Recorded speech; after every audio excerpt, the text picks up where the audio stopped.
যিজন ব্যক্তিৰ নাম কৈছে তেখেতৰ নাম লবলৈ আমাৰ লাজ লাগে। শৃংখল চলিহা নহয়, তেওঁ কুকুৰ চলিহা। আৰু এনেকুৱা এজন মানসিকতাৰ ব্যক্তিক প্ৰতিক্ৰিয়া দিবলৈ লাজ লগা হৈছে। যিজন ব্যক্তিয়ে অসমৰ হাতামপুৰুষীয়া সংস্কৃতিৰ বিষয়ে অধ্যয়ন নাই, যিজন ব্যক্তি অকল সাম্প্ৰদায়িক বিভাজনেৰে সৈতে এটা জনগোষ্ঠীৰ লগত এটা জনগোষ্ঠীক টাৰ্গেট কৰি বাৰম্বাৰ যেনেকুৱা ধৰণৰ কৰ্মকাণ্ড কৰি আছে, এয়া অতিকে দুখ লগা। আৰু অসমৰ ৰাইজে ইতিমধ্যে এই কথাবোৰ উপলব্ধি কৰিছে।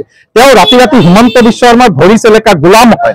আৰু এজন গোলামে এনেকুৱা কথা কয় যে হিমন্ত বিশ্ব শৰ্মা ডাঙৰীয়াৰ প্ৰৰোচনাত এই ব্যক্তিজনে এনেকুৱা ধৰণৰ সাম্প্ৰদায়িক সংঘৰ্ষ লগাবৰ কাৰণে চিন্তা চৰ্চা কৰিছে।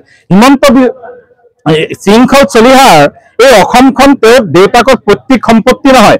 এইখন অসমত শৃংখল চলিহাৰৰ যিমান অধিকাৰ আছে, অসমৰ প্ৰত্যেকজন ভাৰতীয় নাগৰিকৰ, ইছলাম ধৰ্মাৱলম্বী প্ৰত্যেকজন ভাৰতীয় নাগৰিকৰ সিমান অধিকাৰ আছে। গতিকে শৃংখল চলিহাক ইয়াৰ পৰা সকীয়াই দিছো যে শৃংখল চলিহা, তুমি ভাৰতবৰ্ষৰ এজন নাগৰিকৰ ওপৰত যেনেকুৱা ধৰণৰ গুণ্ডামি যেনেকুৱা ধৰণৰ অভদ্ৰামি কৰি আছে, ইয়াৰ উচিত প্ৰত্যুত্তৰ অহা দিনত দিয়া হ'ব। আৰু শৃংখল ডাঙৰীয়াক মই অনুৰোধ জনাইছো যে আমাৰ এই অঞ্চলসমূহলৈ তেখেত আহিব লাগে। আৰু আমাৰ মানুহবোৰৰ অৱস্থা চাওক, আমাৰ মানুহবোৰৰ কথা শুনক, আমাৰ মানুহবোৰে কি কয় তেওঁ উপলব্ধি কৰক।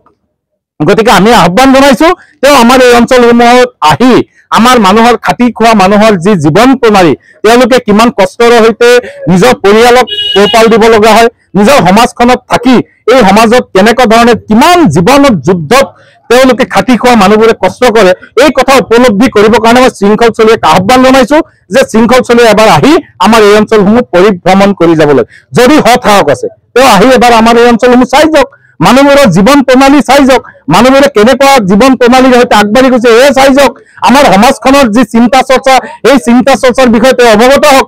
গতিকে এই শৃংখল চলিহা এজন কুকুৰ চলিহা, ইয়াৰ বিষয়ে মই প্ৰতিক্ৰিয়া দিবলৈ নাযাওঁ।